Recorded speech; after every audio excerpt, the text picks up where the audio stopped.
Welcome, welcome. Come in from the cold and dark. Take refuge by the warmth of the fire. I have a number of tomes to share with you today. Some dredged from the depths, some finding their way here from distant lands. Stories, records, folk tales, even the transcript of a play. Yes, perhaps we'll start with that. Either way, the night is long, and there is much to recount. Make yourself comfortable, and we will begin. Brief discussions with the traveler. Act 1. Scene 1. A large study filled with charters and packaging. Odwin, at his desk, working intently. Enter Traveler suddenly. Traveler observes Odwin and his study for a few moments. Odwin has not noticed him. I can see you've spent quite a lot of time here. Odwin, startled. What? Who? See here now. Who's there? Who stands before me? If you've no appointment, be gone from my office. I have no time for the rabble. I wonder if you might reconsider. How different are you from them when your worth is weighed in full? I can't understand what you mean. Just look out there.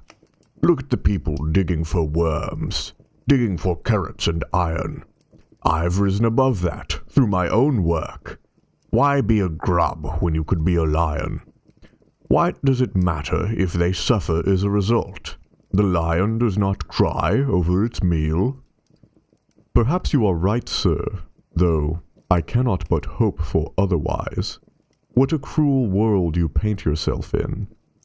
I wonder, what will you do when a greater lion comes hungry for you? Indeed, he will not cry for you. Must you then cry alone at the end? Humph! What sentiment is this? We are alone from the beginning. Should I encounter an overwhelming foe, it is my own weakness that I have to blame. Exit, Traveler, suddenly. Of course no one will weep for me. Ah, but he is already gone. Act 2, Scene 1. A broad forest. Cassia stands low, bow in hand. She spies her target and pulls the bowstring taut. Enter Traveler, suddenly, directly in front of Cassia. Ha! It is the merry vagabond himself. I near mistook you for a stag. There is merit, perhaps, in such thought, though I would not make so fine a meal. You seem at ease, huntress. Are you not shocked at my arrival? Mine eyes have seen much and more that make your magic a paltry show. Truly, what is one strange man when compared to the strangeness of this shifting, monstrous world? I have seen bone fall off skin, and time turn sideways. I confess those sights alone now hold merit for such cries. For a moment I questioned your solitude. I see now why you walk upon this track. For shame, I have been foolish. It is agreeable, yes, to roam the forests and see the shadow of our canopy, but you mustn't forget this. It is only by the grace of light that you may bear witness to any matter. We are all blind fools without it, stumbling quietly from place to place, just as I do. Perhaps I judged you in haste. You hold a fair measure of wit, though your badgering carries the weight of this argument. Act 3. Wire. Aye, it would be ages better to be a man of money. I could hold my own keep, and thenceforth demand whatever good I may desire. Should I seek a fine supper? Why, I'd simply ring a bell, and in brief time a roasted duck would appear before me. Or perhaps a horse. Readily, they would fly over fields to carry my saddle. And if my demands are not filled forthwith, I would seek myself a rough crowd, such as the one I am truly given to, and ask these villains to find their own bells to ring. Clever fellow, your kind is familiar to me. My eyes can see the toils of your mind as clearly as the toils of your hands. Your head is as fallow as your field. Away with that. My intent I have already made known. There'll be no tilling till the fill of coin is mine to feel. In meantime, I'll keep the byways and start my fortune, from the shares of the old merchants. If I must contend with the drifters in my home, then I shall rival them on the roads. Come now, look at this earth. Can you not see the life under the surface? Look, look. There lies a secret hold for you. There is a future here beyond your dismay. Though you must work, you wield the strength to make mountains. A seed planted in patience will take root and grow tall, taller than your worrying. That is the gift, the grand citadel of the humble farmer. Oh, is that so? I should like to see you try it sometime. I wonder how your own hands might fare under the weight of scythe and rake. Believe me, dear man, I have toiled much, and still I see the fruits of my work laid out before me. Exit. Act 4, Scene 1. A small burial yard. Matilda, kneeling at a gravestone. Enter traveler, suddenly, at a distance. Ah, I know this sight. It is here that words are silenced and lofty dreaming put to rest. May I forgive myself a moment of weakness. My skin longs for the caress of the soil. Silent Keener, please, if you would favor me, tell me of the one you've lost, and of the brighter days behind. He was my husband, stranger. A loud man, and one of poor mirth, but he was patient and pig-headed. To his last breath he believed himself cured of his illness. As for the brighter days, I can think of none. The hunger, the cold, the foul screams of night, they have always been there, and will remain. Fool that he was, my dear Flint has escaped our sorrow. I see I have asked too much of you. I cannot expect to restore your peace, nor can I hold the sun in the sky, nor warm the sad earth, nor banish monstrosities. No, I am only a man, but I can offer you the knowledge I have, the knowledge that has sustained me through my years of doubt. There is more to this world than can be owned by man or reason. Though it is painful, I beg you to hold on to the hope that binds you. There is more strength in dreaming than despair. You are not alone, even in this tomb of silence. Work with your fellows, hold firm to your baffling fantasies, and you may find yourself, someday, in the presence of warmth, and plenty, and sanctuary. I know you now, stranger. You were that lost soul of song and tale, always late, never lingering. Yet you leave more than you arrive with. The morning. Gather round, gather round.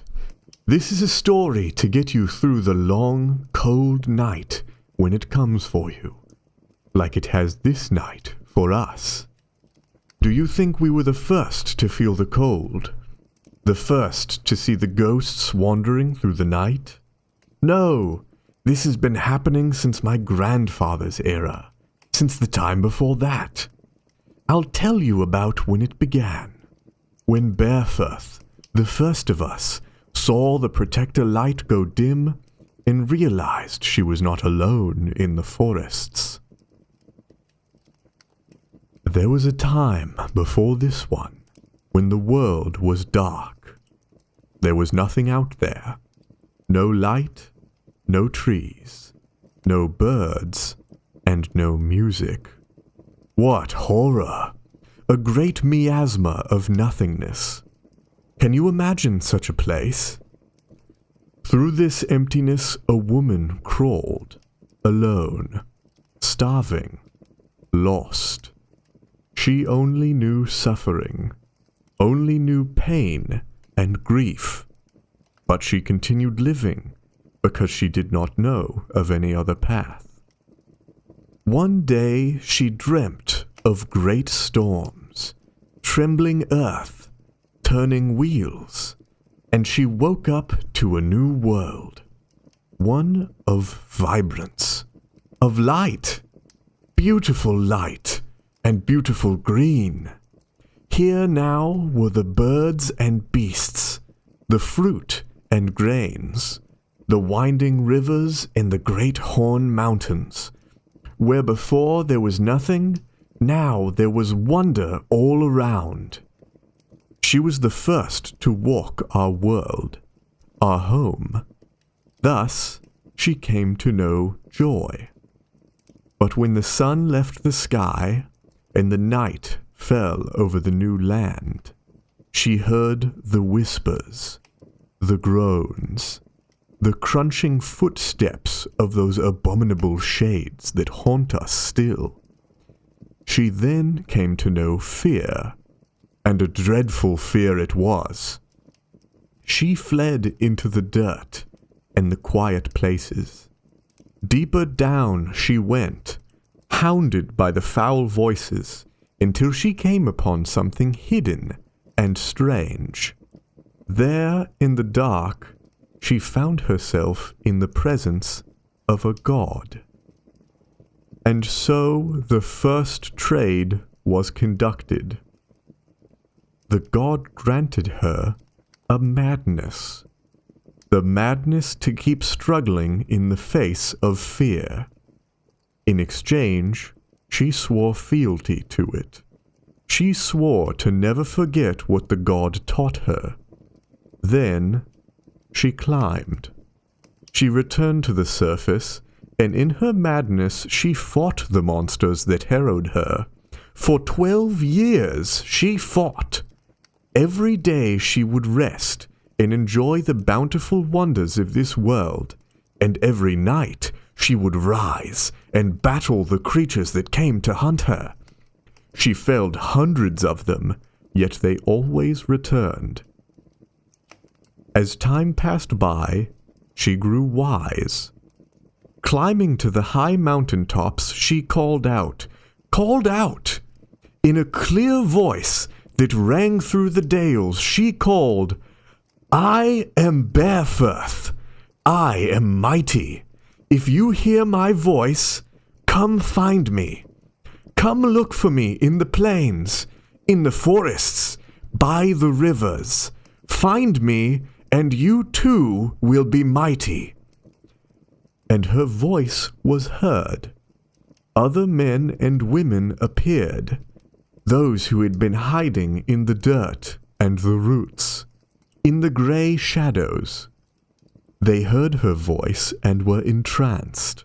They followed it to the source and came together as a crowd before her. They were fearful and hungry. Now comes the second trade. She offered them wisdom in exchange for strength. The people, desperate for guidance, agreed to the deal. Working together, Barefirth and her companions built the first home. These walls were made from only mud and stone, but the ghosts had not the power to overcome them when the sun left the sky. The people rejoiced when they saw this, but Barefirth, upon realizing she would not have to battle anything that night, felt the years and years of exhaustion, once held back through willpower, now fall upon her as a flood. Collapsing to the ground, she knew that her life was at its end. The people gathered around her, fearful and lost again at the thought of her leave-taking. They think they will have to return to the dirt and roots if she is gone. They think she pulls the morning into the sky. Seeing this, she makes the third trade, the final trade. She asks of them, "Survive this night. Stay watchful. Do not give up yet. Do this for me, and my strength will be yours." Her people are hesitant, but they bind themselves to the trade. They keep watch. The shades scream and roar at them. Can you hear them? They're still out there screaming at us now. But her people do not run. They have an oath to fulfill.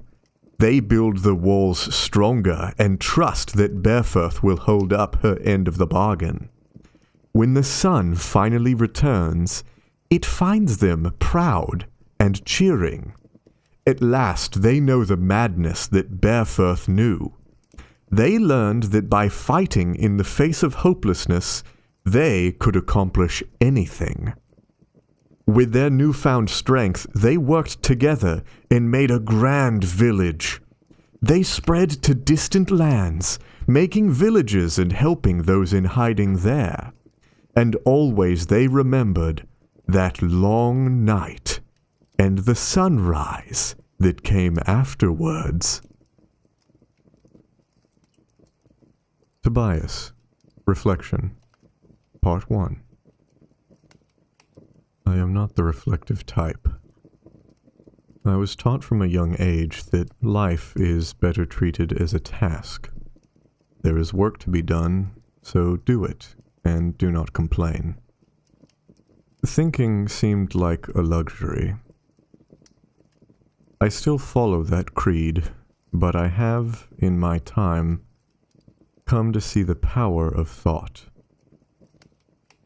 Thought has lifted me out of despairing poverty. Thought has given my village the strength to survive the harsher seasons. Thought has seen my people raise their voices in hope for the first time in years. I am speaking, of course, of him, my friend and companion, Jonas Falx. Our task here will be done in some few days. I wish to make record of the events that have transpired until this point. I do not know if any will live to read this, but I cannot leave it be. A madness compels me to write, though I am no learned master. This task would be better set for Jonas, but he is in no condition to complete it.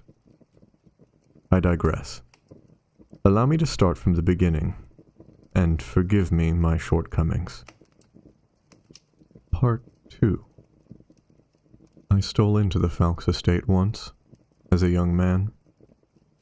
I had intended to bring home a few pounds of our wheat, and perhaps a handful of coins. I dared not take too much. The old Lord Falx mostly ignored our village in the shadow of his fiefdom, but he was a harsh, stringent man who would not suffer the insult of a robbery. Nevertheless, I intended to rob him. It was here in the shade of night that I came upon him, the Lord's son, Jonas, stumbling in the dark towards the library. In truth, I presumed myself dead when he discovered me. No harm came to me, however. The boy was also seeking to avoid his father's cruelty, and in me he saw an ally. I knew the forests and paths around this land, as well as the quiet places. In time, I would show them to him. My trespassing onto the estate became a common occurrence. I would teach him about the land and the yeoman's life, and in return he offered me lessons in writing, art, and the natural philosophies. This arrangement continued in secrecy until the day the old Falx died, and I was able to walk through the front door as an honored guest. In the same manner, Jonas was welcomed and honored when he came to my village. We were fast friends, brothers, we were prepared for the coming storm. Part 3. Together, we rode for the university. Jonas, up to this point, had been the subject of much talk throughout high society. Those who had met him regarded him as something of a prodigy, a scientific genius. Coupled with his newly inherited lordship, he was expected to do great things. He enrolled at Cade Hill to fulfill that potential. Seeking to make my own impact on this country, I accompanied him as a valet. Jonas made great progress here. In a scant few years, he was held in high prestige among the peerage and consulted for many natural and philosophical concerns. He found in himself a great propensity for invention, producing many valuable tools to ease the toils of the common folk. For this, I was very grateful. For my own part, I had failed, in irritable fashion, to ignite any kind of social upheaval. The nobles of the university would pay me no mind, short of glares and outright threats. The workmen, drivers, and cooks treated my words as a fearful poison. Only Jonas would ever listen to my hopes for a peaceful, equitable world, free of the chains of serfdom. At times, I suspected he simply humored me. But now, I know better.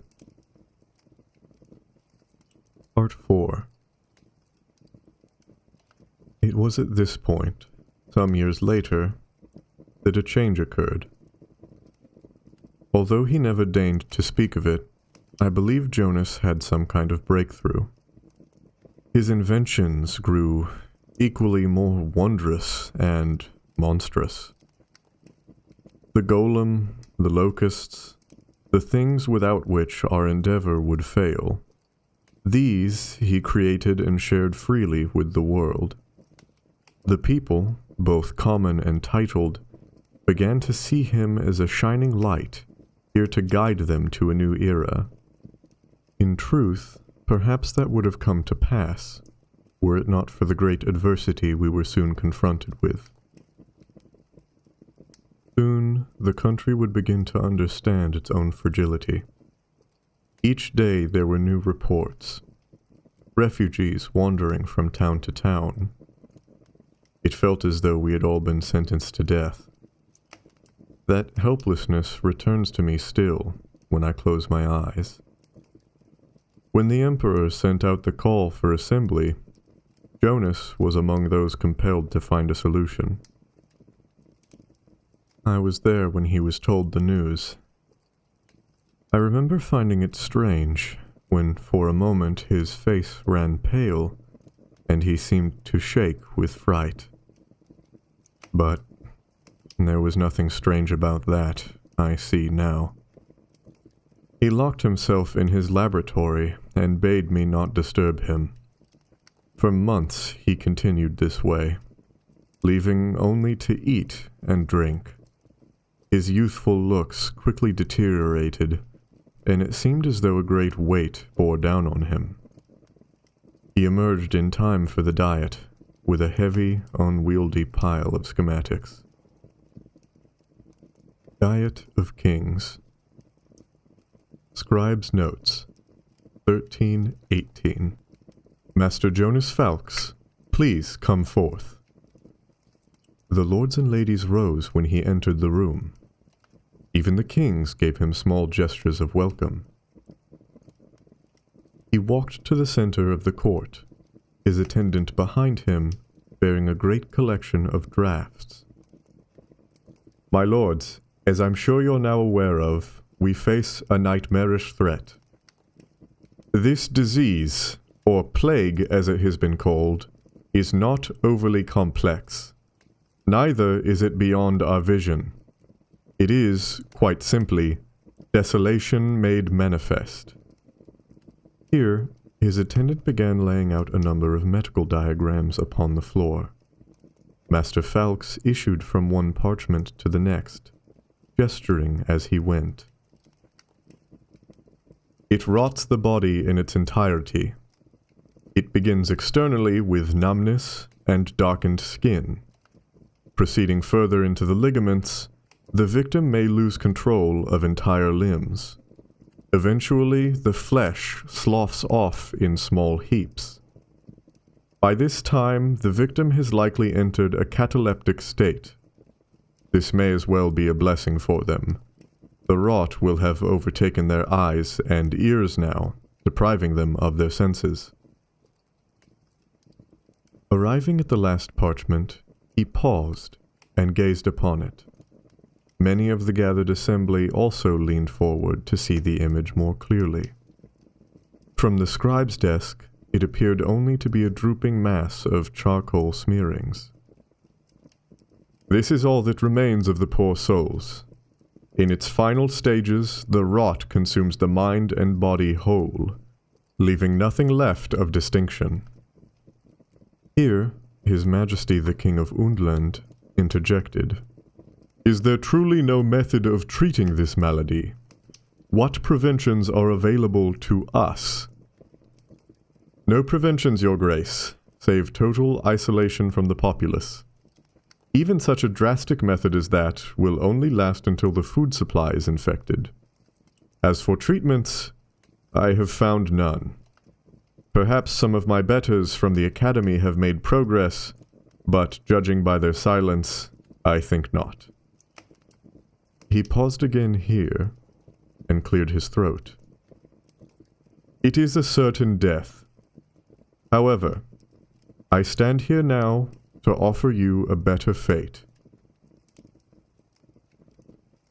Jonas Falx. Confession. I led these people here, down to these hellish depths, gave them up to darkness and starvation like lambs to the altar, and for what? This monstrous creation. I fear to recognize it as my child. The common people look upon it as though it were salvation, as though it were God itself, and they see me as the Messiah. I walk among their halls and shelters, and I shudder at what remains of humanity.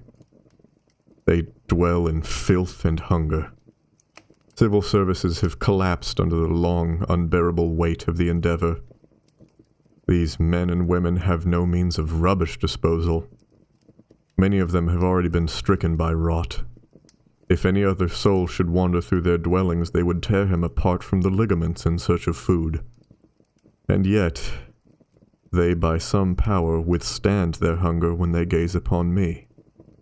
They weep for joy and offer me what meager supplies they have. Oh God, please help me. I am still your faithful servant. Breakdown. Constant clamoring. People shouting. I'm worried. Things were quieter before. We had almost given up. Nobody spoke. We just desperately worked on the project. But now it's almost time to wake it, and the people are excited. They are too excited. They don't know. They don't understand. I don't even understand it. What have we created? What greater doom have we wrought upon ourselves? We should have all died. Maybe we should have all just died when the rot came for us. I've begun to see things, even when I'm not gazing through the lens. Walking down the halls, looking at the prints, suddenly my vision shifts and I'm in a world I cannot comprehend. I am in the other world, and it is leaking into this one. I've begun to notice its effects. My creations, cherished by the people and without which this project could never succeed. They are strange to me now. There is something wrong with them. It is the otherworldliness that I have given to them. A golem was found 2 shifts ago with blood and mutilation splattered across its plates. The workmen, they wrote it off as an accident. But I know better. Tobias, Part 5. The rest I have lost the will to speak of. I only wish to say that my friend, my brother, has done the best he could, and that I am not without hope. Our time down in these dark caverns has not drained me of life. It has convinced me of it. I have seen my dream of a better world come true in these depths. I have seen noble and commoner work, sing, weep, and die side by side. I have seen horrors, but I have seen humanity face them with hard eyes and clenched fists. I have struggled alongside the fiercest stars of our ruined land. Scholars, engineers, soldiers, hunters, merchants, even beggars. All who found the strength to resist our doom. My countrymen. Our greatest endeavor will come to life in a matter of minutes. I go now to meet my comrades and see the result of this. Our last, finest gambit. May our work not be in vain. Tobias, return. I woke up in the dark. Everything dark. Everything painful. Every breath in agony. Waiting changed nothing. I started crawling. I couldn't keep track of how long. Weeks? Months, maybe? All the tunnels had changed. Not that I could remember the way up anymore. I'd feel my way forward, finding dead end after dead end, digging with my hands when I could, hearing other things down there with me. Eventually, I found my way out. Everything changed. Green again. Brown and red and blue again. Life returned. I could finally look at myself. Everything still hurt. I was broken. Flesh half gone. Joints missing. No leg. I can't remember what happened after the black sick reached my head. It took me many years to regain my focus. Around me, humanity started to adapt and flourish again, unaware of their danger. I have set myself to work these past centuries. Though I am no scholar, no alchemist, my mind is strong. I have deciphered and learned much of what Jonas and the others already knew. I intend to use that knowledge shortly to turn the tide. Perhaps that is why I now reminisce on those dark, painful years after the awakening. May this endeavor be more gentle for you, my friends. Seraphim. To think we would have a chance to fight again. I do not know why we are returned to this world, but I am grateful. Dmetri's notes. These are the findings of Dmetri Avo regarding the natural philosophies of Cade Hill University. I cannot seem to make sense of it myself. It irks me terribly. Lord Chamberlain Falx will be here within the month. No doubt he will carry with him the end of my erudition if I fail to provide him his answers. My only consolation here is that the other scholars have failed more bitterly than I. One of them, the older, goutish fellow, caught fire to his laboratory trying to incinerate the black filth. As for me, I have been loath to even approach it. This excrement, whatever it may be, I catch myself on the edge of prudence whenever I investigate it. It seems to spread, regardless of condition. No procedure I have tried can halt it. I vacillate between fury and flight. How should I kill it? What can I do to stop this? And all the same, what can I do? Can it be stopped? What dreadful scourge is this? But enough of this. The dark substance haunts my thoughts, but I will not suffer its rule. The Lord Chamberlain will be here soon, and I intend to have results. These are the findings of Dmetri Arvo regarding the natural order of Cade Hill University.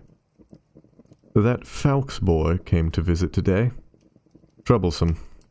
If it were my decision, I would have sent him on his way without even a glance into our library, but the rector would have none of it. It seems fear of the boy's father has spread throughout the academy. Unbelievable. To think that an upstart sellsword who butchered his way into the nobility could startle and cow his betters into submission. Perhaps I should not be surprised. It is foolishness, however. The House of Ingmar Falx should never be welcomed into our institutions. We of the finer bloodlines should not give way to the masses. They may win the Emperor's favor with conquered cities and burning fields, but we will always have his ear with our superior acumen and grace. It is a birthright we risk depriving ourselves of, should the lowborn be given proper education. These are the findings of Dmetri Arvo regarding the natural habitat of Cade Hill University and its surrounding territories.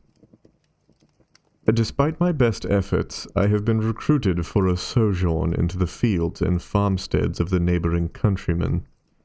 For the last week, various planters and merchants have been flocking to the university in droves, bleating for our wisdom and assistance. Apparently there is some new blight threatening to ruin the year's harvest, and they cannot solve this affair on their own. Well, such is the responsibility of the learned class. This expedition has taken myself and 2 colleagues a short carriage ride south to the village of Grolt. A miserable, muddy village, to be sure. We have taken residence in the mayor's house, where I now write this entry. The mayor has sworn to take us to the infected fields as soon as daybreak tomorrow. I look forward to finishing this task decisively and returning to my studies. Perhaps a hot bath and a bit of delousing will be in order as well. These are the findings of Dmetri Arvo regarding the proceedings of the Diet of Kings. He's a genius. There, I admit it. I have hid from it too long. He's the only one who can save us at this point. Maybe he's always been the only hope. The convention has come to an agreement. In light of the endless reports of devastation and the collapse of 2 neighboring kingdoms, we have decided that Lord Falx's grand machine is our only viable option. We are to begin sending materials immediately. Put the beakers away. Pull the tools from the walls. Look not to the plans of great ambition and great purpose. Take only your pen in hand and write your last words. Give praise and thanks where it is deserved. Say farewell to those still here. Now go and stand in the city. Stand in the hills and valleys. Stand and witness the end coming for us all. It was not always so grim, was it? No, not always. I remember brighter times. I remember running through the forest. I remember a foolish girl eyeing me from across the table. I remember the spiteful glare of a noblewoman. A scourge came upon us. A scourge indeed.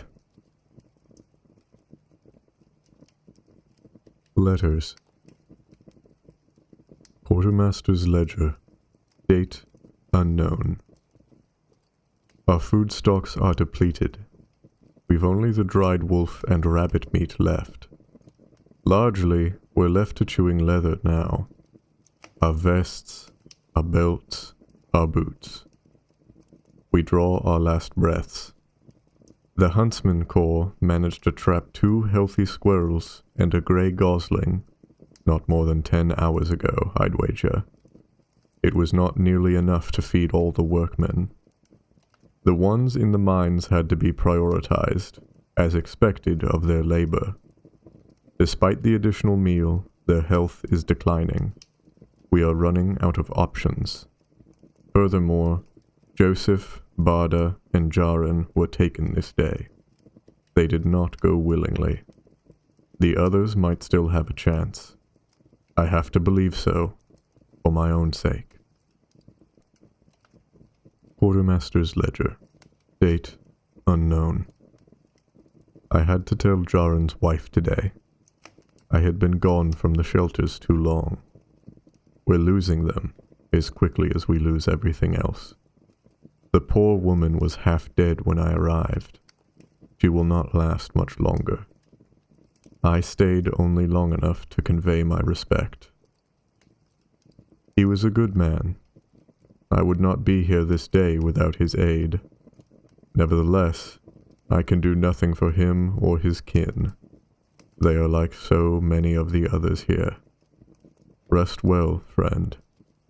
I am sorry. I've stopped counting days, stopped counting time. All I know is every moment is the same. Dark, cold, filled with fear and uncertainty. The work is heavy. My whole body aches. Maybe it will give up first.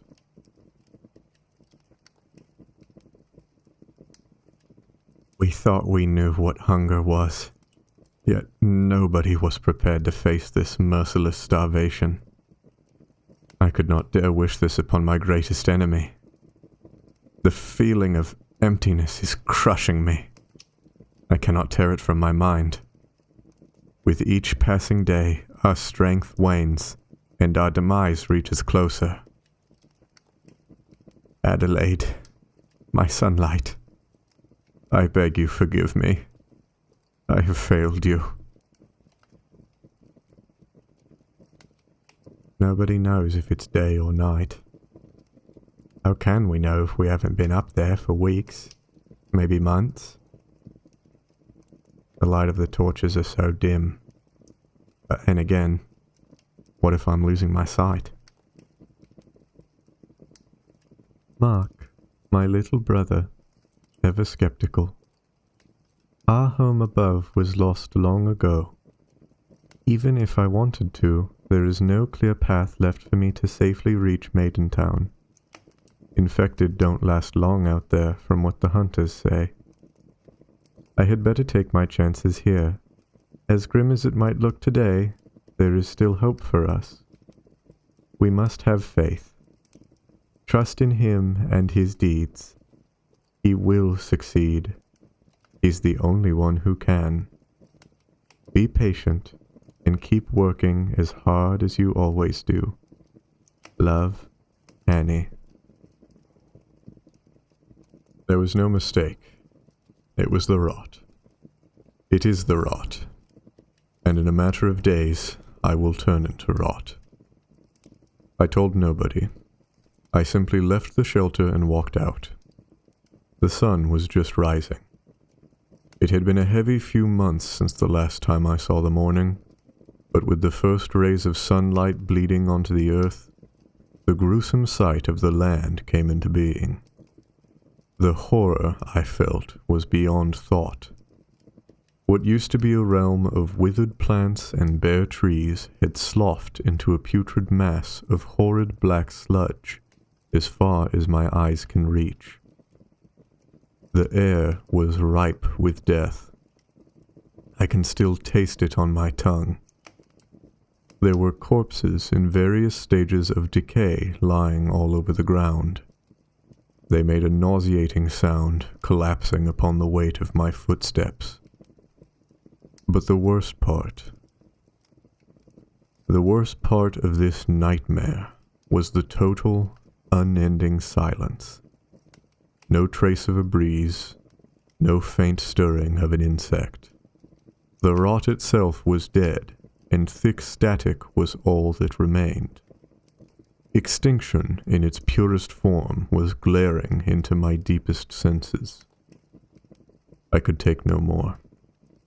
Step by step, I made my way back into the safety of the cave and collapsed onto the floor, sobbing, screaming, and ripping the skin away from my afflicted fingers. The vivid image of my body joining those tainted, rot-eaten remains was crippling me before the plague could.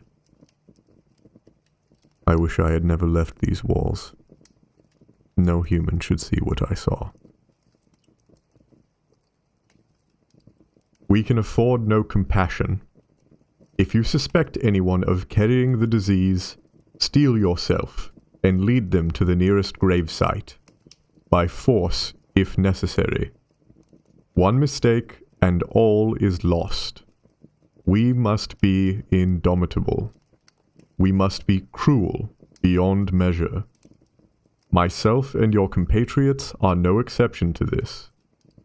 If you should discover the rot upon you, do what is necessary. That is all.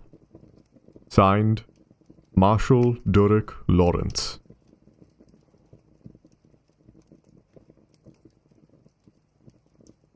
The Weight of Stone. Part 1. Stationary long-term recording.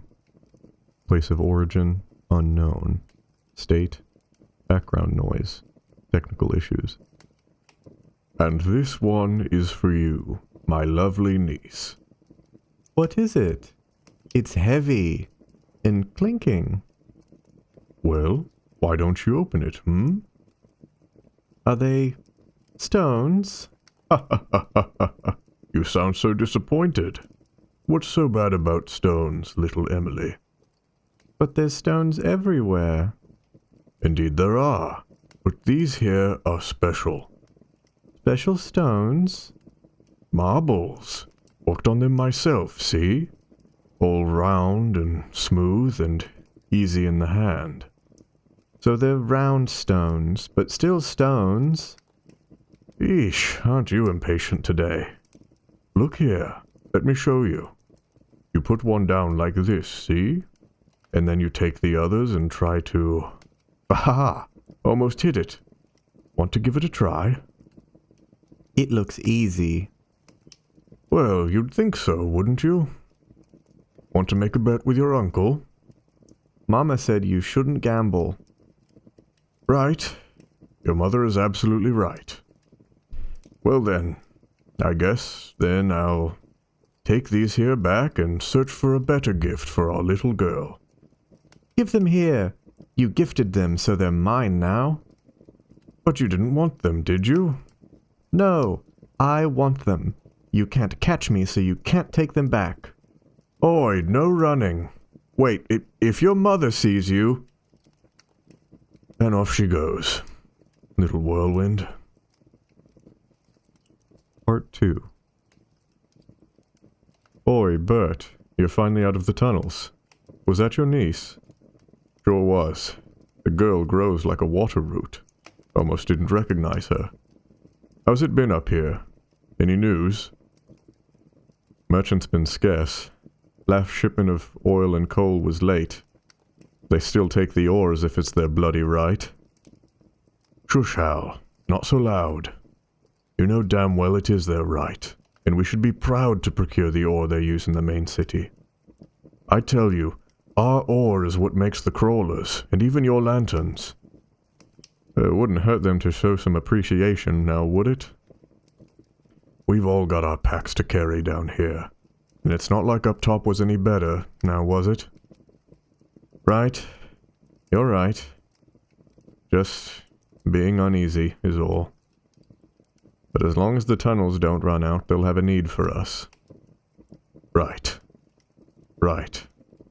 As long as there's ore. Part 3. Bertram, you're back. Amelia came running just a moment ago. Said you gifted her stones and wanted to bet on them, of all things. Miriam, your little whirlwind is fast on her legs, isn't she? And got a loose tongue, that girl.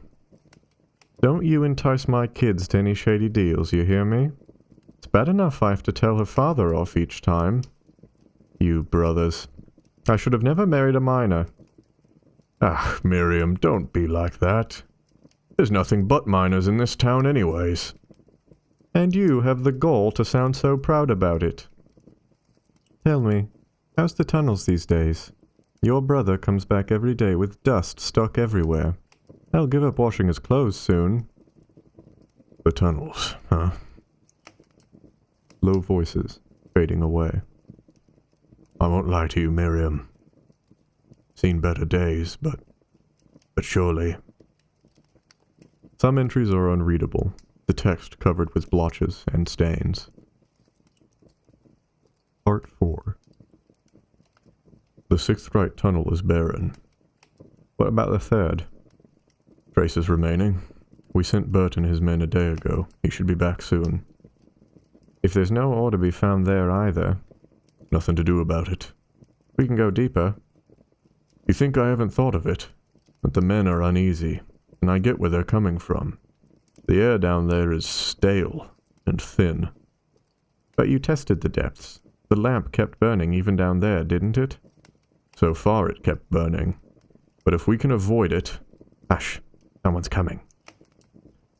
Half a page seems to be ripped out, with uneven edges. Part 5. Oh my God. Are they all right? What happened? Is that Bertram? Someone call the Greys. The tunnels, down there, if the supports failed. That's why we needed the bell down there. Hey man, are you all right? Can you hear me? What? I can't... Be quiet, you lot. I can't hear him. Damn. Where? Are the rest of you still down there? We need to assemble a search party right away. They went down the 3rd tunnel. If we hurry, we may still... 2 days ago. But we can't just... Someone get him some water and call... The rest of the conversation is lost. Despite repeated listening, the quality of the recording and overlapping voice lines made a complete transcription impossible. Part 6. What do you mean you have to raise the prices again? Didn't you sell these to me for half the price just last time? Sure did. Can't anymore. That's all you have to say. Look here, Alfred. I have to feed myself too. You know how hard it is to get fresh food these days. Not like it grows on stones. But... Take it or leave it, Al. Fine. Part 7. Mama? Yes, my darling. What is it? Will Uncle Bert be all right? Of course, sweetheart. He's big and strong, isn't he? Just like your father. You know how the miners are. Yes, all miners are strong like oxhen. Oxen, my dear. Did old Bergman talk to you about the above again? That woman has too much time on her hands. She told me that we're special. We're strong and the dark won't scare us none. No fear, because we miners were always down here. No fear. Well, I guess my little wildling isn't scared of anything anymore, huh? You really do take after your father and uncle both. Yes, I will be big and strong like Uncle Bert one day. Just you wait, Mama. Sometimes I wish your father had a bit more fear in him, or some thoughts left for his family waiting at home for him. But Mama, you were the one who chased him out with your broom last time. And he earned that scolding. Now come along. Your uncle is waiting for that medicine you're carrying.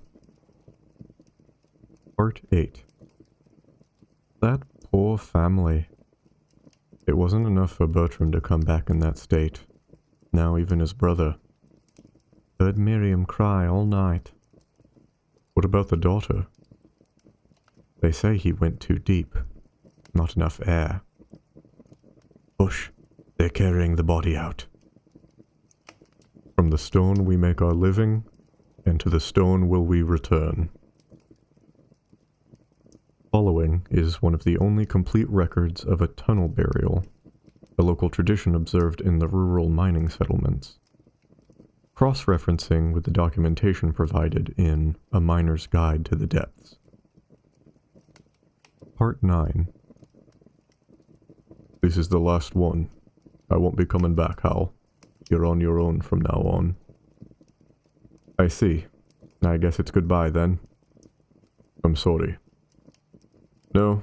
You have to feed your own too, right? It's not profitable to come out here anymore. They're rationing even the mushrooms now, and there's no more trade happening either. Right. So, no more haggling over your wares, eh? Yeah. Alright, I guess. Are you sure you want to stay? Why not pack up and come back with me? No, I can't. There's still the mine, isn't there? And the kids are still here too. The Greys and the Pebbles. Even old Hag Bergman is still here, all the good it does us. Oh, about that mine shaft. No, never mind. It's too late now, isn't it? They haven't told us to stop. I see. Right, don't want to keep you. Off you go, yes? Say hello and goodbye to your wife as well. Goodbye, Hal.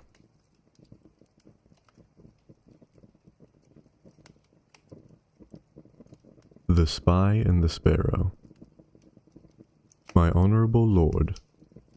Successfully recruited. Had to prove intentions. Apologies to Baron Tassi for disturbing his sleep and the stolen chamber pot. Crude sense of humor. Group I joined is a chapter of a bigger organization. Intentions unclear, but much talk of self-sufficiency. Made up of both men and women. Peasantry foremost, some craftsmen. A cobbler, 2 carpenters, a servant. Just under 24 souls. None can write or read, I think, but I shall keep vigilant. Will ingratiate myself with them and keep gathering observations. Await further missives. My honorable lord. Confirmed suspicions. Heard boasts of loot from the raid on your lordship's holdings and Viscount Cardoso's ale stores. Bandits work together with another group, spoken of as friends, not competitors. Likely another chapter. Targets for attacks decided based on current needs. Medicinal supplies right now. Advised to send word to all at risk. Recruitment seems to be regular, but not codified, though generally proof of worth expected. Obtaining a noble's belonging or acquiring a small amount of supplies through some swindle seems a common story. No suspicion of ill intentions after a newcomer is welcomed, confirming your lordship's assumptions. These are not sophisticated folk. Meeting places determined by a method I am not yet privy to, but aim to learn. Await further missives. Have drawn suspicion from Florin.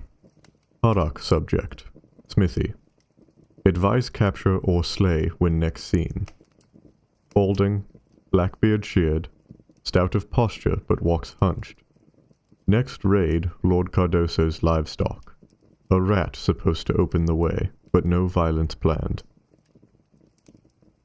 My honorable lord, I beg of you to accept my apologies for the tone of my previous missive. Being under scrutiny, I had to be brief and omit the proper language expected by your lordship. Allowed to write the current missive in comfort, resting after thwarted raid.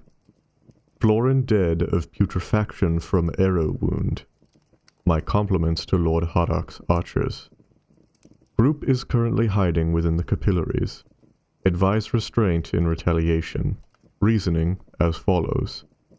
Helped escape wounded lad by name of Antek from under Lord Harak's outriders, impressing others. I implore your lordship and allies to grant time until my next missive.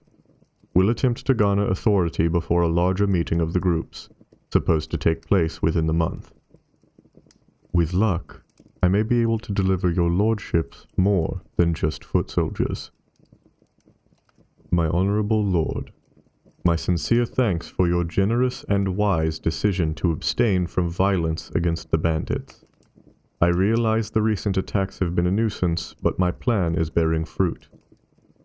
My contribution to the raids was noted. My apologies to the guard at Viscount Cardoso's estate. I pray his knee heals well. And my reputation among the group is now well established. I have been informed that the chapter has been noted by a certain Sparrow. Unsure as of yet if this is a nom de guerre or a title, but have heard it often lately. Tomorrow we are to join a meeting which addresses the current makeup of the group and its priorities. I will send another missive as soon as I am able to do so in less plentiful company. My lord, apologies for such a long pause in my missives, but I have hardly had the opportunity to write. New additions to the group include a scribe and an escaped nun. I would rather not take unnecessary risks, as both are ardently devoted to the cause. Meeting with Sparrow was akin to a rowdy commoner's moot, with ale, food, and merriment aplenty. A treat for my chapter at least, as we are struggling with supplies in recent weeks. Did not manage to get a closer look at Sparrow, but heard her speak. A woman of strong build, perhaps a mason or otherwise a physical worker, with a loud voice and much of a following within the ranks. Many issues raised, among them supposed attention paid to the flock, a moniker now also adopted by my compatriots, by the blackguards. Broad goals for the coming months, many harsh comments on life in the tunnels. Heard many stories. Most find many listeners nodding their heads in agreement. Surprised by the group's steadfastness, despite coming from many backgrounds and speaking different tongues. Their spirit will be hard to subdue anew. Shall write again soon. Details of new targets are expected to come down from Sparrow within the next few days.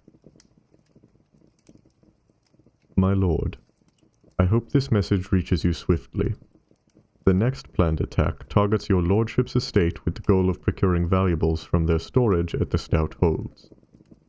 I have offered that due to some of the goods held there being connected to Falx's project, there is a risk of blackguard retribution, but to no avail. Sparrow seems to have reassured all involved that the raid will focus on precision so that doesn't happen. Myself and Antec have been chosen to spearpoint the raid. My lordship, I once again humbly request your restraint. The raid needs to achieve at least partial success, as all involved are said to expect an audience with Sparrow. This is my chance to speak to her alone, and relay all I learn to your lordship and allies. Myself and Antec will wear red scarves around our heads. I am fairly certain that no one else shall use such a distinctive piece of garb. I entreat your lordship to instruct the guards to let us two roam unchallenged, and I pledge to only take as much as is deemed necessary to impress the group and Sparrow. I write to you distraught and disconcerted. Antec is dead, the young lad stabbed to the throat, giving his last breath in interest of the cause. My cause. Have I not made it clear we would be distinctly dressed? Have I not made clear my wish that the boy be unharmed? The letter I passed has been read. I know this, as one of the guards, seeing me approaching, laid down his arms and pointed me to the meager trove set aside for me to slip away with. Why then, pray, has this same approach not been extended to Antec just moments before? My lord, I realize the tone of this letter may be inappropriate. You should, however, know my disappointment. The lad had promise, and was crucial for building my good standing among the flock. I am now bereft of not just a compatriot, but a valuable asset. I have been invited to meet Sparrow. Expect my next missive soon after. Sparrow knows. Has seen through my ploy, I am certain. Writing in haste. Being watched. Next attack Baron Tassi's weekly convoy. Sparrow leads. Plan to surrender to guards. Red sash across tunic. Capture and deliver to your lordships for details on flock and Sparrow. To whoever reads this. Should have seen your guards, stupid gobs, when Emmerich, or whatever his name really was, fell over with a bolt through his head. Bastard thought he was so smart. Not smart enough to cover his tracks. The one who forwarded his messages to you has been warned.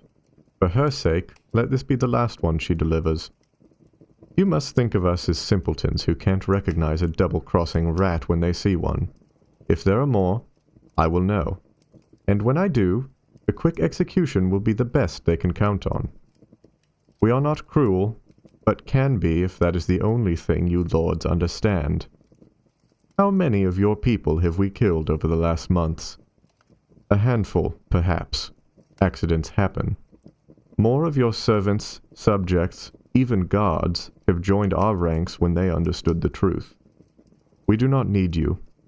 There are no fields to till in this darkness, no castles to impress from a distance, no authority you hold that cannot be challenged. Why would we serve those who have naught to offer but endless toil and the expectation to have their boots licked? The flock offers every man and woman a way to take their lives in their own hands. If they serve, then only because they wish to, not because they are forced to. In all of us, though we come from disparate places and are not all peasants, nor burghers, nor soldiers, this universal truth we understand well. Our fate is our own to forge, and we do not need approval, from God Almighty perhaps, but not from the likes of you. When we establish ourselves and make ourselves known to all, we shall perhaps approach you to deal as equals. Until then, do not cross us, or it might be you lying on the ground with a bolt in your skull. Ghosts. The man had wandered into the village a couple days ago. Bardo had watched him closely. He was an outsider, looking ragged and hungry. Tall, poorly dressed, and strangely pale. Nevertheless, he was inquisitive. He asked around the village, looking for information and anything he could trade for. Most would have nothing to do with him, but old Yerba spoke to him for quite a while. Bardo had asked her about it later. She said he was the most oblivious man she had ever encountered. He knew nothing of his surroundings. He didn't seem to know how to keep himself fed and clothed. He kept asking for directions to a city in that silly accent. When I told him that Innswood had been overrun more than 40 years ago, he seemed confused. He was lucky to have found me in the first place. Most of us around here are too young to know about that. Anyway, after the stranger heard that, he started looking around a little differently. He looked downright skeptical, he did, as if we had anything to hide. He stopped asking about that area and wanted to know more about me now. I told him what there was to tell, but he was persistent. He wanted to know the shape of my house, who built it, what the dirt was like under the boards. At this point, my better judgment took hold of me and I shooed him off. We've had enough difficulties this year without some vagabond creating more trouble. He scurried out of town after that. If he's headed to Innswood ruins, he'll never make it. It's a 10-day journey, as I recall, and he'll be dead in 4 if he can't hunt. Bardo hoped this stranger was indeed on his way elsewhere, but he knew better than to rely on hope these days. He couldn't stop thinking about it. There were too many oddities surrounding this starving fool. Desperate men were known to wreak havoc in their petty search for food. Perhaps this village would wake up one morning and discover a ransacked house, a murdered family where a home once stood. Bardo shook his head. No more, he muttered, resolving his plan of action. He went home to gather his equipment. Tomorrow he would search the forest around the village for traces of a camp. He trudged through the woods, keeping an eye out for any sign of fire or shelter. He carried his old bow with him, the one he meant to give to Merc when he was old enough. If that stranger was still around, this was where he'd be. A thick forest nestled in the hills, close to the mountain, but not too far away from the village either. It was easy to get lost in here, easy to hide. Clearing a thicket, he stumbled upon what he was looking for, a sad excuse for a camp. Sputtering fire, no tools in sight, just a few piles of sticks and rocks. He didn't see any signs of fortification. Poor fool must be sleeping in the trees at night. It's amazing he's lasted this long considering how many of those creatures wander through this place. There was a sudden yelp on the other side of the clearing. That was careless, Bardo thought. The stranger must have spotted him standing in the middle of his shoddy campsite. Bardo heard the flush of snapping branches and rustled leaves. The stranger was fleeing as fast as he could and letting the whole forest know. Bardo pulled an arrow from his quiver and carefully chased after him.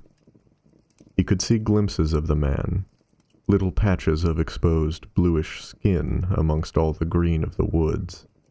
But the undergrowth here was too thick. There was no way his arrow would hit its mark.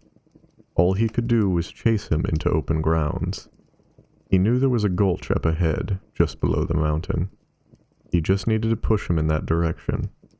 He fired an arrow.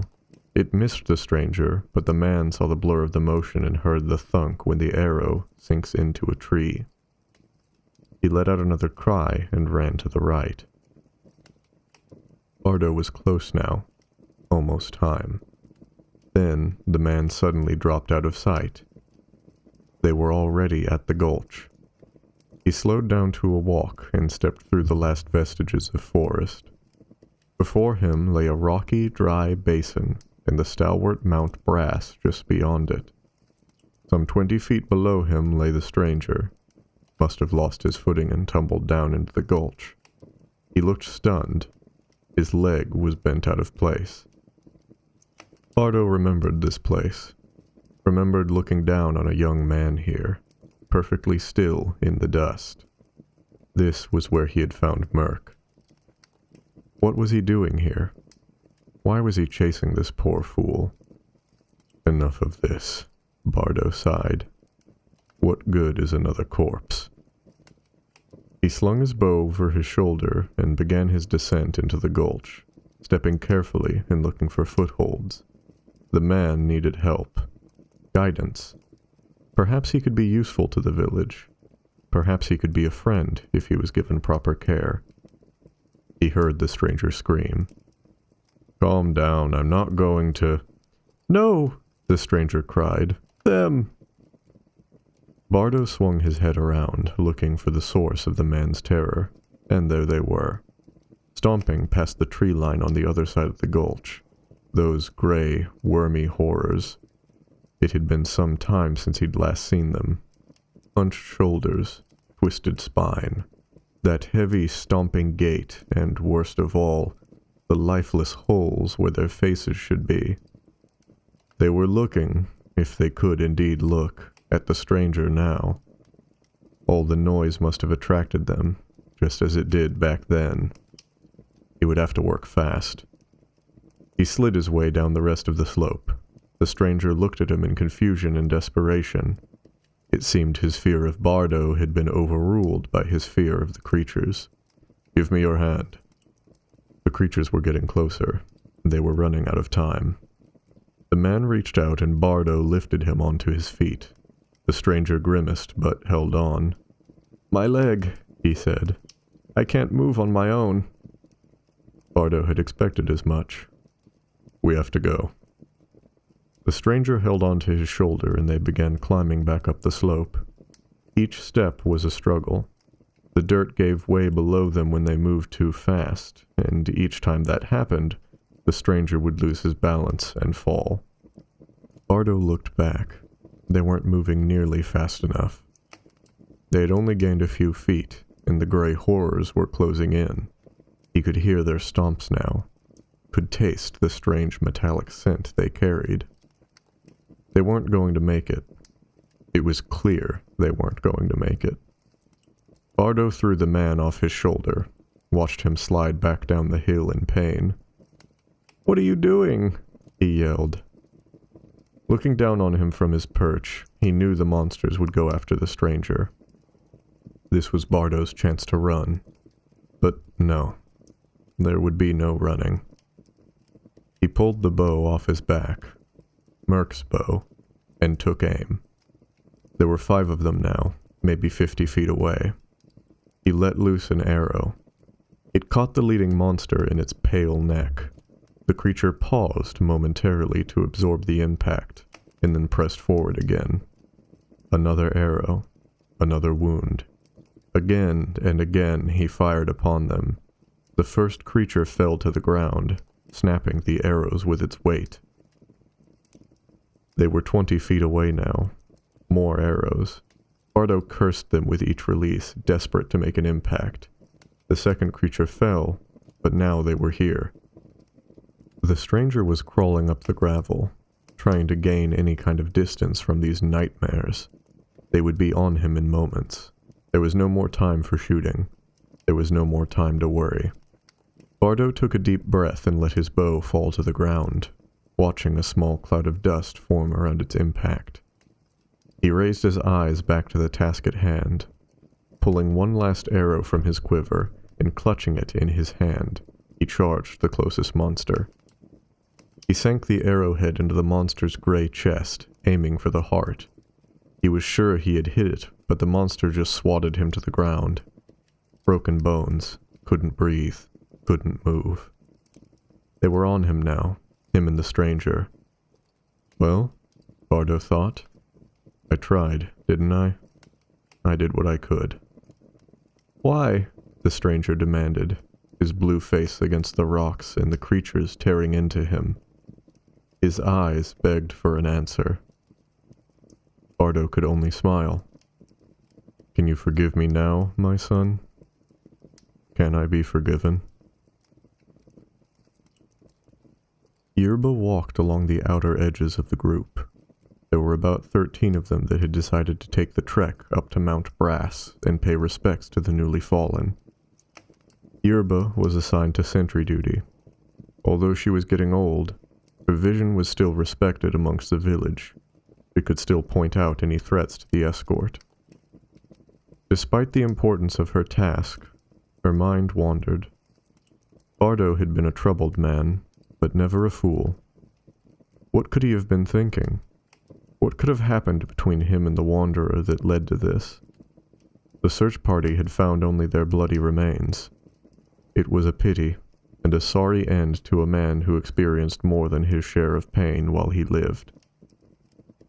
The group was nearing the mountainside vista. Soon, the elder and the priest began the ceremony, addressing the light in the air and dark in the ground, the grand system in which all life turns, and the brave, kind deeds which Sparrow had accomplished. Of this last topic, the speakers seemed to stumble. The old hunter had not been well loved in recent years. Yerba turned her mind away from that and back to her duty. When she did so, she noticed something in the distance that made her freeze and interrupt the ceremony. Soon, the whole congregation was gathered around her, all gazing upon the cause of her agitation. Down below in the gulch could be seen a small, tired young man. Even from this distance, Yerba could clearly recognize this man. It was the stranger who had walked through their home, begging for answers with wide eyes. The same man whose body was found 2 days ago in that same gulch. What was he doing? Her curiosity drove her into silence, and the silence spread to the rest of the group. He seemed calm, perhaps contemplative. He held his hands together and lowered his head. Before him stood a collection of rocks, neatly arranged into a mound. He'd built it himself, it seemed. Yerba couldn't understand the significance of this scene, but she could see the resolve in the man's posture. It seemed he had his own ceremony to fulfill. The Patronage of Tibalt Amaro. Hail! Ridiculous. No. Hark! I am Tibalt Amaro, cousin to the king and 3rd Viscount of... No. Suppose I just speak plainly. I made a purchase yesterday. A rather peculiar one. Having just returned from my cousin the king's residence and seeing one of these bells, as they are called, though I myself have no idea why. Nothing bell-like about them at all. Akin to a snake, more like. I am a God-fearing man and find this form unnerving. Curious that our church, so eager to lambast every drunkard and enjoyer of the carnal pleasures, remains largely mum on these. Truly. Where was I?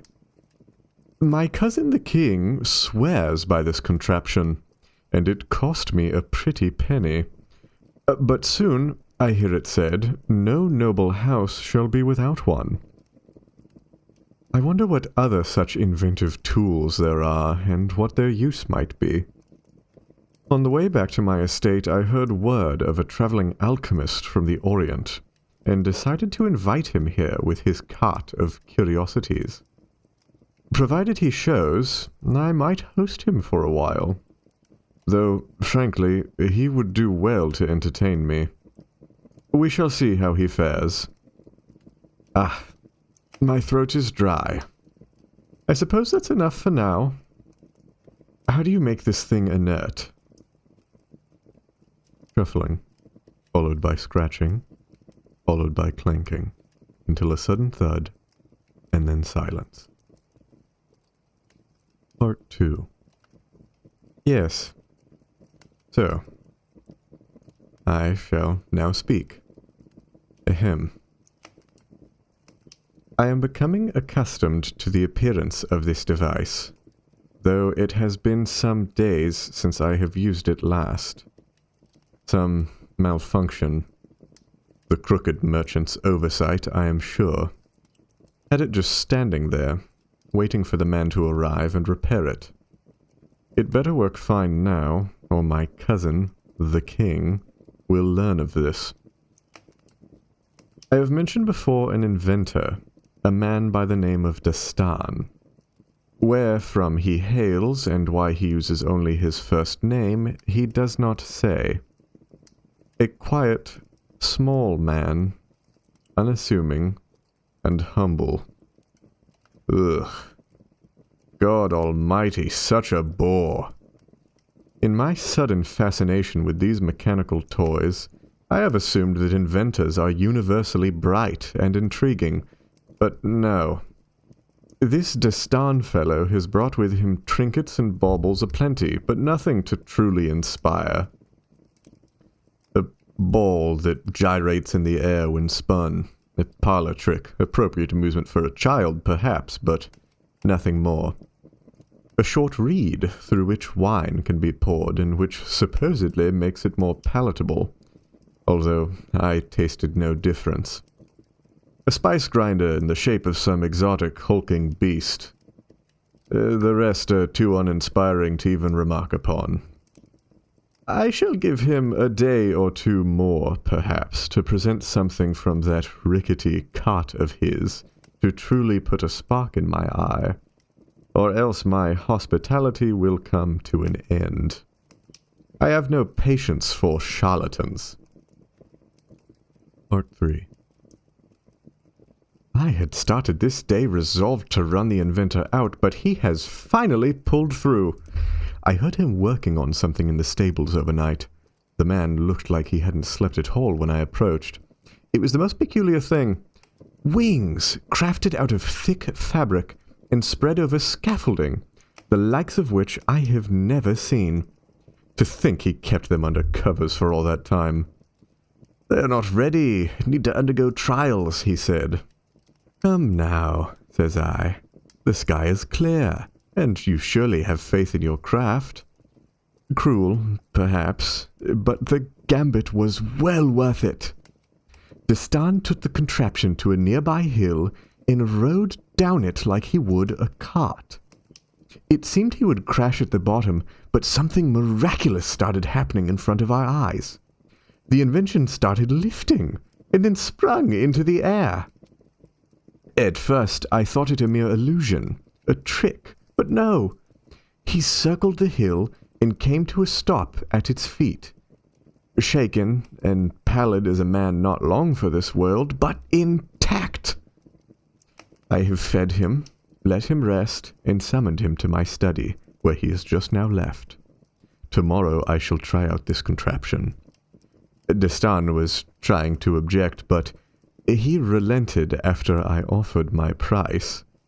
Truly, wealth can open many doors, and I am fortunate to possess enough to afford such a bargain. Tomorrow, God willing, the name Amaro shall go down in history as the first man to have taken flight. My cousin shall be so envious. Part 4. The nobleman's voice breaks before he can utter a word, and sobbing can be heard for a few long moments before he composes himself to speak clearly.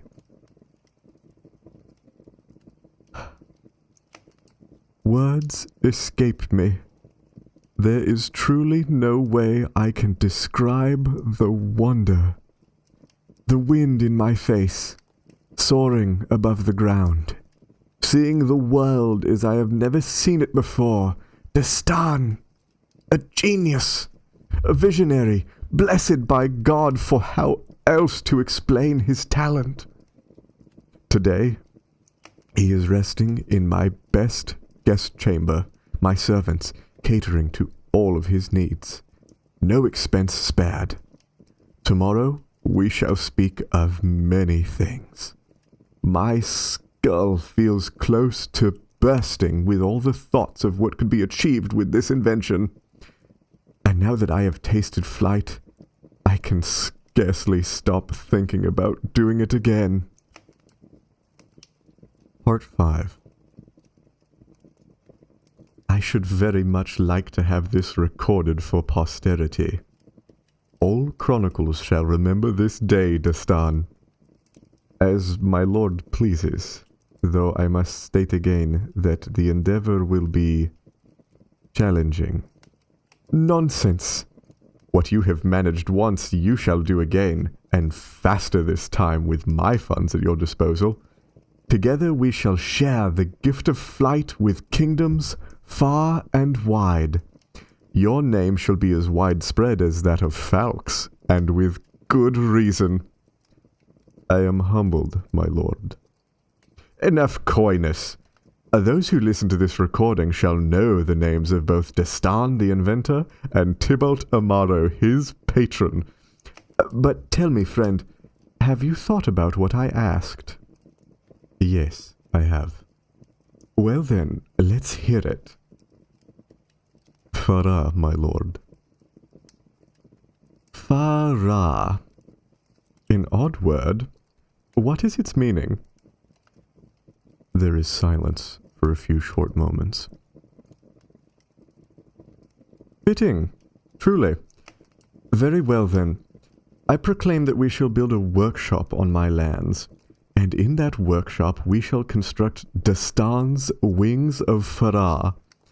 We shall make them available to all in time, so that none of those made in God's image shall be without the joy of flight. This I solemnly swear. Inshallah. Postscriptum.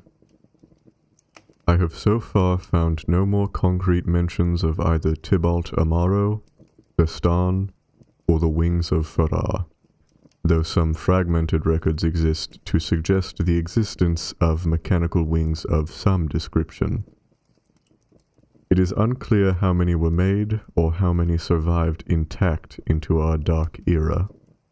Of note, a children's story heard by one of our brothers offers an interesting detail, as it concerns a flying bear. The Amaro family crest was a brown bear standing on its hind legs. Pure coincidence, perhaps, but I have recorded it herein as a curiosity. Admirer of the Miller. The pond. What could have been if this chaos had not come between us? I can't stop thinking about him. It grieves me, drives me mad. All I can do now is to write down these memories and draw what I remember with charcoal from the dying fire. I remember the first time I saw him vividly, since it was such an unusually beautiful and peaceful day. The harvest of rye had begun, but I snuck away early that day from the workers to enjoy the still summer evening out in the forest. Leaves rustled softly as I walked, and small twigs cracked under my feet. Bushes and ferns brushed against my legs and arms. I reached a glade with fallen trees and pools of water. I made myself comfortable, laying on top of a few moss-covered rocks. The surface was dry and soft, and the cranberries were blooming all over, buzzing with life.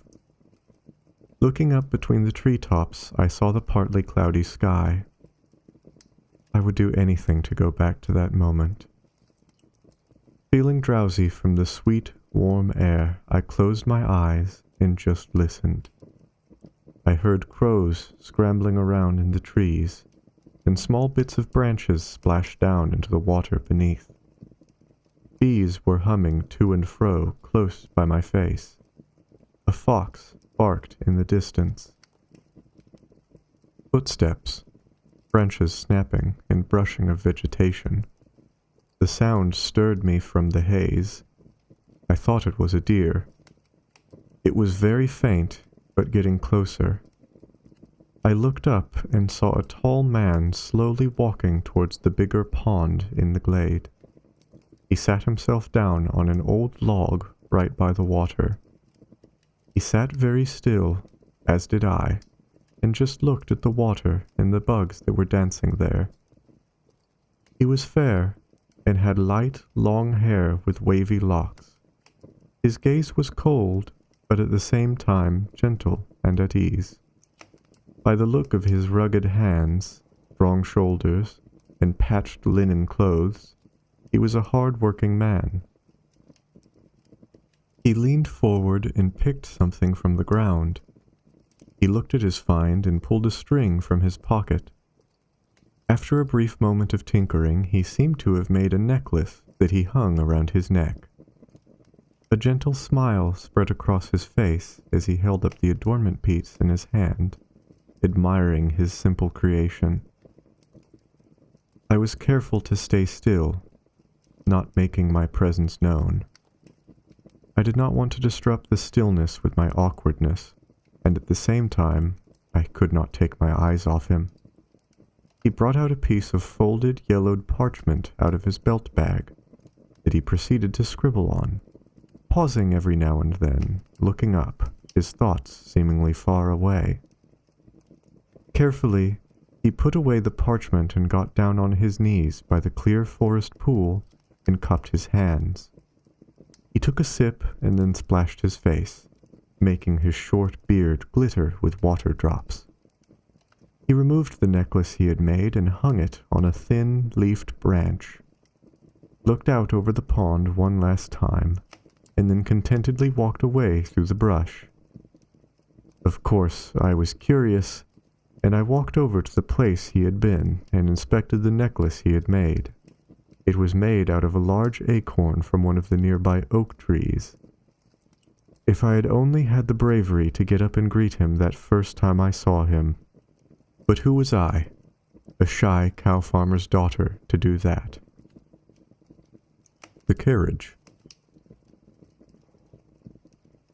As the harvest season went by and autumn was reaching its end, I sometimes went back to the ponds in the forest where I had first seen that mysterious man. I had not seen him before in my village, nor could I remember seeing him in the neighboring village either. It was like he had appeared out of nowhere, and I couldn't stop thinking about him, to the point where it almost hurt. The acorn necklace still hung there, untouched. The summer green color of the seed was gone, and it had turned into a shiny bronze. At some point I realized that he probably wouldn't come back for it, so I took it and put it around my neck. I felt silly, but it was pretty, in a childish and playful way. My life on the farm got more busy and rough as winter approached. The cows needed to be fed several times a day, as well as the morning and evening milking. The water in their troughs froze, and firewood in our cottage was running low. When the winds were just about to turn freezing and snow was in the air, I brought with me my little wooden cart to the nearby spruce forest to gather some firewood logs to take home and cut. As I was struggling with the frozen logs, a small horse wagon, loaded with sacks and covered from the snow, came rolling on the muddy forest path. The driver had a thick cloak with a hood covering half his face. The gray, heavy mare was trotting energetically, but slowed down to a walk at the light tug of the driver's hands on the reins. The snow was starting to come down heavy, and my clothes were by now all covered in white. The driver stepped off the wagon and put up a hand in the air as a greeting.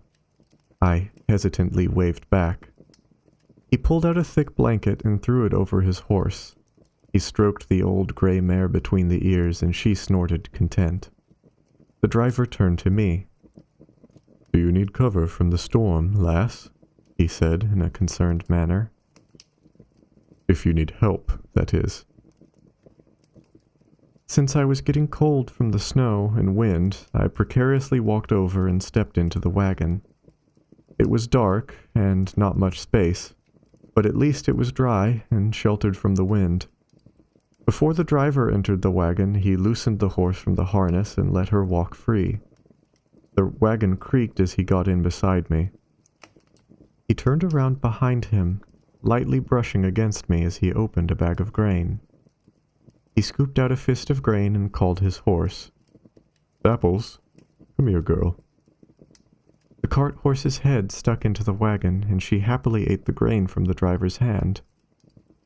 "I hope you don't mind her joining us," he said with a grin while rubbing the horse's muzzle. The driver lowered his hood, and I found myself staring as I recognized him. His hair was long, light, and slightly tangled from being under the thick woolen hood, and his eyes were dark green. My heart couldn't believe the luck that I had stumbled upon him again.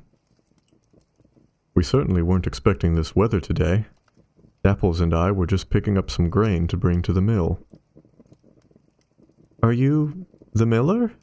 I asked, since I remembered the miller in the neighboring village being much older. "Not exactly.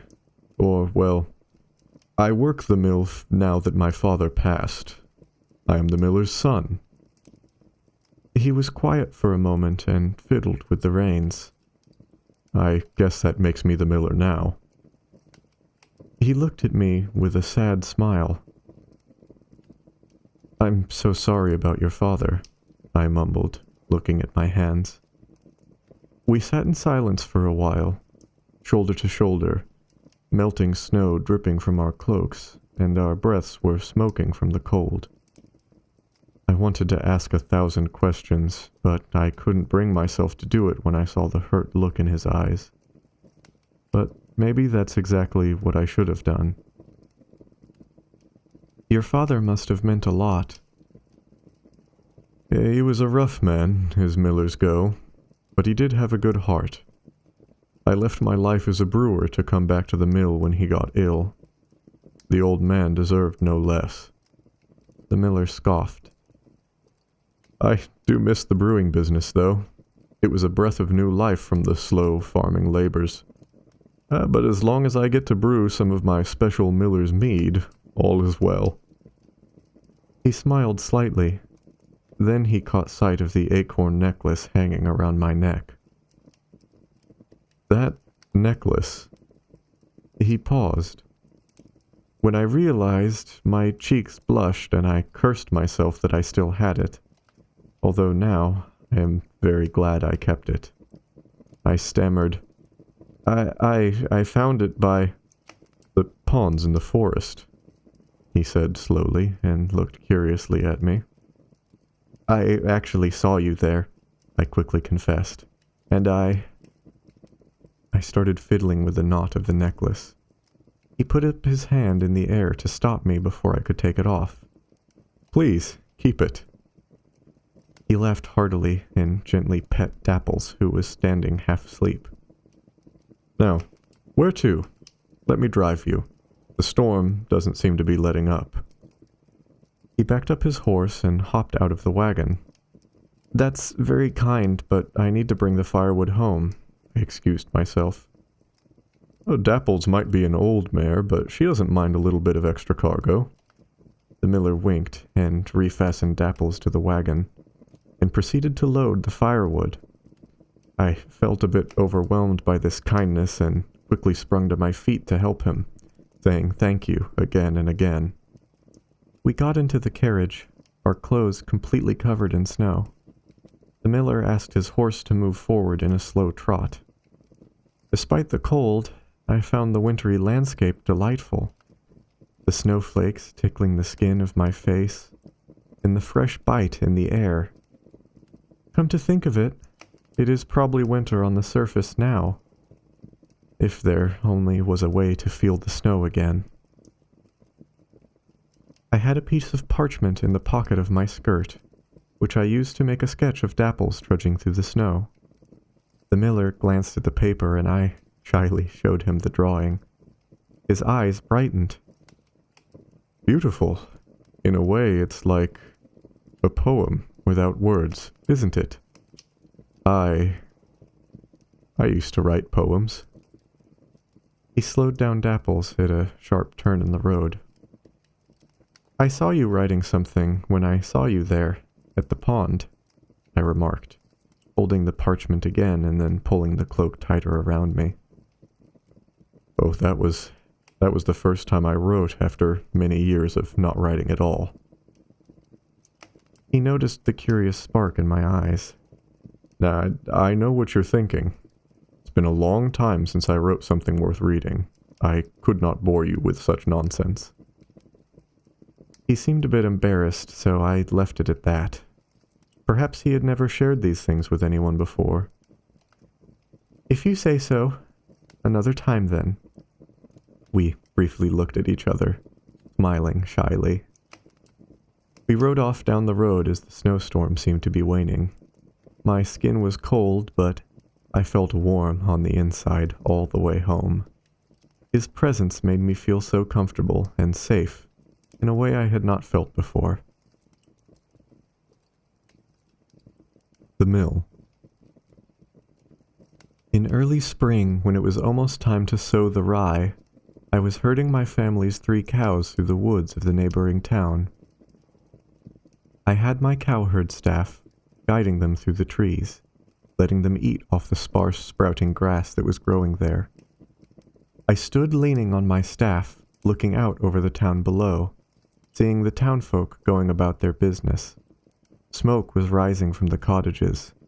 The sweet smell of fresh bread wafted through the air, and the white sails of the mill were cheerfully spinning in the bright sky.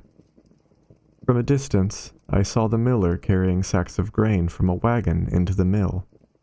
He was moving vigorously, not stopping to take a break. He greeted some townsfolk on their way into town, and then moved the horse and cart out of the way before he disappeared into the mill. I was awoken from my daydream, hearing the cows from a distance. The 3 of them were heading out on the fields. With hurried steps, I went out after them, but alas, they were full of spring, energy, and cheekiness, and just kept running ahead of me. Remembering this now, as I sit here in the cold mountain, I realize how much I really loved those animals, even when they were that naughty. They were stopped by a ditch between the mill and the field, and I finally got to them. I got in between them and tried to turn them, but ended up startling them. One by one, they scrambled down and through the ditch to the other side, pushing me off balance and shoving me into the mud. I can still remember the taste and awful feeling of my feet sinking. I saw the cheeky heifers running, skipping, and leaping along, headed to the bright green sun-kissed grass on the hill by the mill. Desperately, I tried to group them together, but at this point they were all way too mischievous. They ended up scattering, one of them stomping in through the door of the mill. I was staring in disbelief.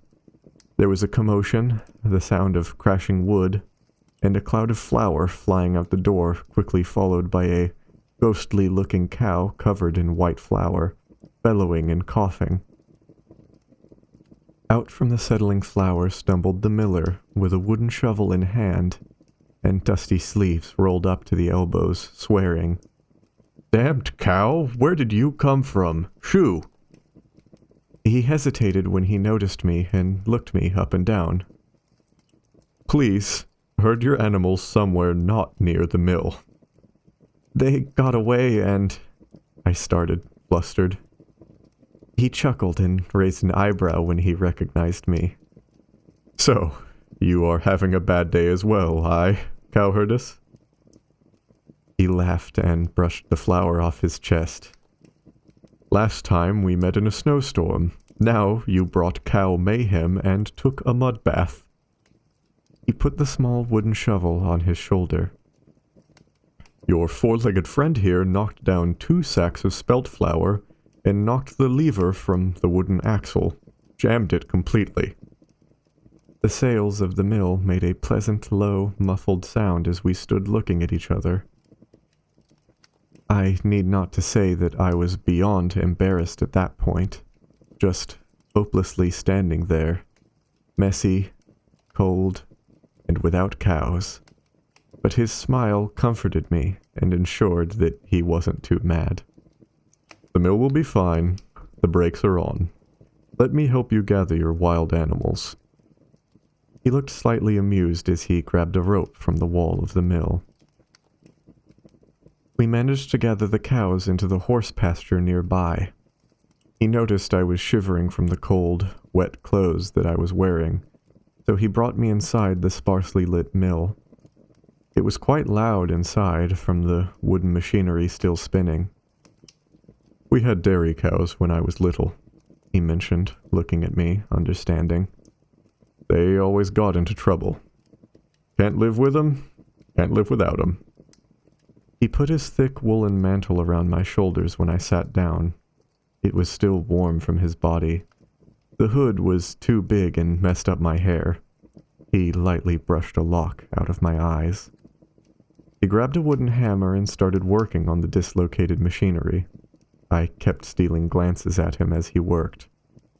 "You are staring," he mumbled, looking back at me. "Come and help me instead." We managed to get the mill's machinery in working order again, and the miller declared he needed a drink. He proudly brought out a jug of his home-brewed miller's mead that we shared. It was delicious. A rich taste of honey, hops, grain, and spices. Fit for a noble. Sadly, I doubt I will ever get to taste it again. The alcohol soon turned our slightly awkward talk into soft-hearted banter. I asked him about his poems that he had mentioned on our last encounter, and after much persuasion he brought out a couple that he had written. A slight bit of nervousness showed in his eyes when he told me that no one else had heard them before, and he ran his hand through his hair several times as he started reading aloud. "I like how they describe little details in life in such a simple but beautiful way," I said as he took a brief pause. He seemed relieved to hear this and regained his courage to keep reciting. "You might recognize this one," he said softly, looking at me and sharing his words as he had memorized. "Acorn on a string, isn't it a delightful thing? A great oak tree born from a small seed, growing slowly but steadily, silently saying, 'This is but all I need.' I carry this one acorn with me. It reminds me of what small things hold, and thus it makes me stronger and bold." I brought out the acorn that was still hanging around my neck. The miller nodded silently. "I would like to see you again soon. There are so many odd rumors going on out in the villages," he said, and pulled me into a light, warm hug. "And I really don't mind taking care of you, cowherdess." "I'm sure they're just rumors," I said, blushing. And oh, how wrong I was saying that. That sunny spring day was the last time I ever saw the miller. Only a week after we had met in the mill, the gathering and evacuation of villagers and townfolk started. I so dearly hope that the miller is safe in a shelter like I am, so that we might have a chance of finding each other again when all this is over, if ever. I still have that acorn, hanging close to my heart. It reminds me of what I have lost, but it also gives me hope, however slight it may be. Blind Bat Rickhart. Never go into the caves. Never go under the ground. Haven't you heard the story of Blind Bat Rickhart? He was a young boy, just like you lot. Curious, rambunctious, and ready for adventure. Some say he was born in one of the villages round here. Well, there wasn't much to do in the fields for a boy like that. He couldn't be bothered with tilling the soil or gathering wheat. One year, as it came to be harvest season, he decided to slip away while everyone else was working. He knew his father would be furious, but Rickhart was a greedy boy, and he wanted his adventure. After a long day of trapsing through the heath and forest, young Rickhart had had a great deal of fun. And now, the wrath of his father was clear in his mind. He was terrified of going home, so he decided he would stay out for the night and give his father time to calm down and worry about him. He wasn't very bright, but he wasn't very stupid either. He at least knew better than to be caught roaming about at night. By the time the sun was almost gone, he had stumbled upon a deep, well-hidden cave and decided he would pass the night there. Well, the sun went down and he had himself a nice fire built just near the mouth of the cave. He was safe and hidden there, but the rocky floor was uncomfortable and Rickhart was bored of sitting around. So he decided to play a game with himself. He would walk into the cave's darkness and see which gave out first, his courage or the cave. So he started walking deeper into the cave, brushing off all the warnings his parents and elders had given him since he was born. They had always told him that there were dark things under the earth, darker even than the monsters we see at night. Rickhart was scared for sure, but that was all the more thrilling for him. He felt himself just getting into the real adventure as he took one step and then another, deeper and deeper. His heart beat like a drum on festival night, but he kept going. He was giggling now, thinking how much fun he was having. He was sure it was all just a silly jaunt, but the images of torn flesh, long, hairy limbs, and scraping metal started to fill his head. He could hear his grandmother's ragged voice as he remembered all the old stories she had told him about the drifters and horrible groundlings. On the verge of giving up and running, he bumped head first into the cave wall. He had made it to the end. He breathed a sigh of relief, did a small jig to celebrate his victory, and turned to walk back to his warm fire. Only, when he took his first step back, the ground gave out beneath him. He fell and fell through the earth, scraping and tearing his skin all the way down. When he finally came to a stop and got a chance to right himself, he was far below the little cave where he had started. Now young, foolish Rickhart had only one thing in mind. He wanted to get home as quickly as he could. That being said, he couldn't see anything in the immense darkness, and he was so disoriented from the fall that he wasn't quite sure which way he had come from. All he could tell was that he had landed in a large cavern, and that he could only figure out by the echoing sounds of the rocks sliding after him. So he started feeling his way around, looking for something, anything to give him some direction. His hands found a rock face, but something was strange about it. The rock was smooth to the touch. He followed it for a couple feet and realized it formed an entire wall of smooth, even rock. There was some kind of wall here, carved into the earth. Having no other option, Rickhart held his hand to the wall and used it as a guide, walking alongside it, but it led him deeper into the cavern. He followed it for a while until it suddenly fell away and Rickhart lost his balance, stumbling to the ground. He stood up and decided to not risk venturing further. He held on to the wall again and tried to walk back to the place where he thought he'd fallen through the dirt. Only, after walking a good distance, he found himself somehow further into the cavern, judging by the sound of his footsteps. In his confusion, he reached out into the open darkness beyond the wall and felt his hands touching another strange, carved stone wall.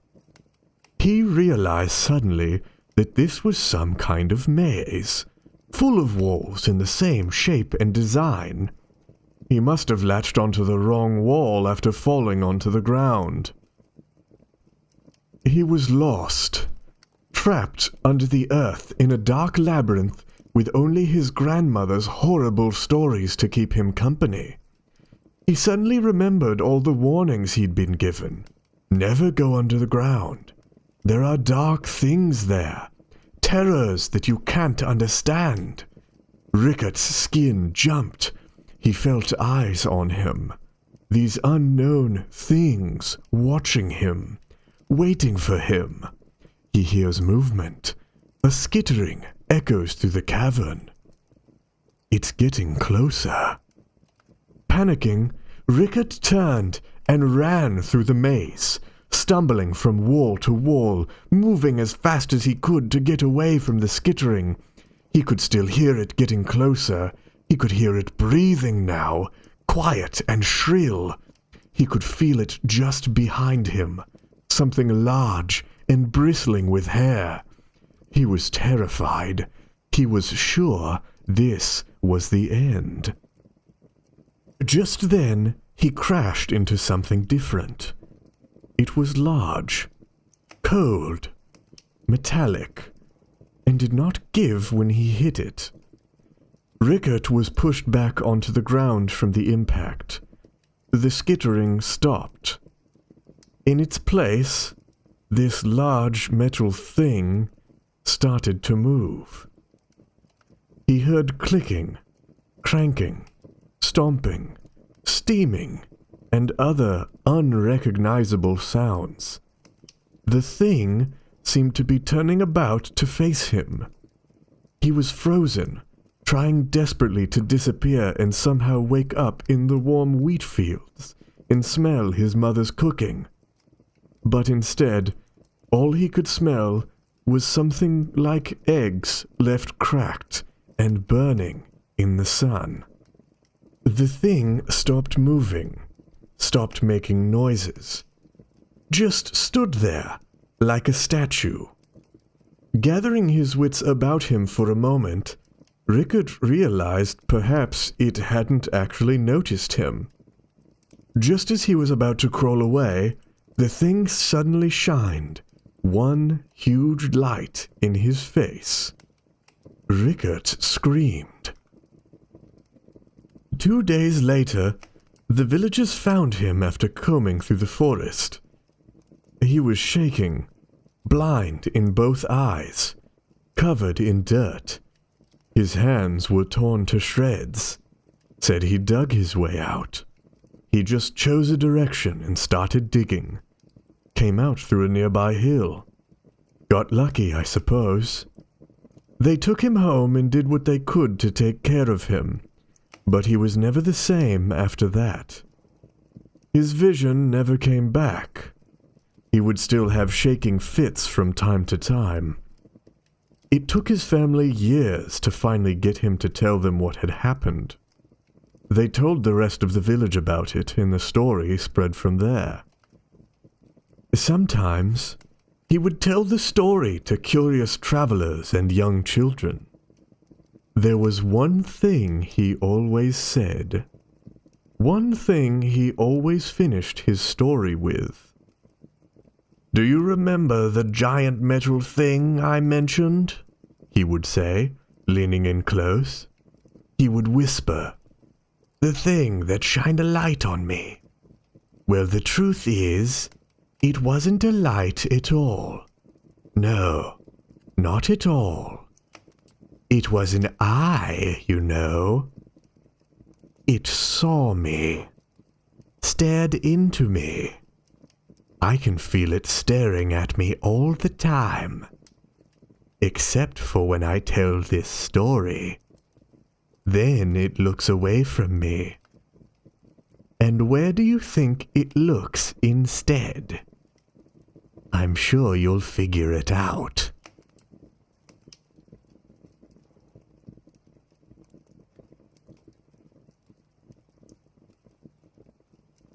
Ah, you're still here. Very good. I've run out of stories to tell for tonight, and the fire's light will soon wane. Our meeting comes to a close. I've appreciated your listening. Perhaps someday we will have the opportunity to share the warmth of a fire again. Until then, take care.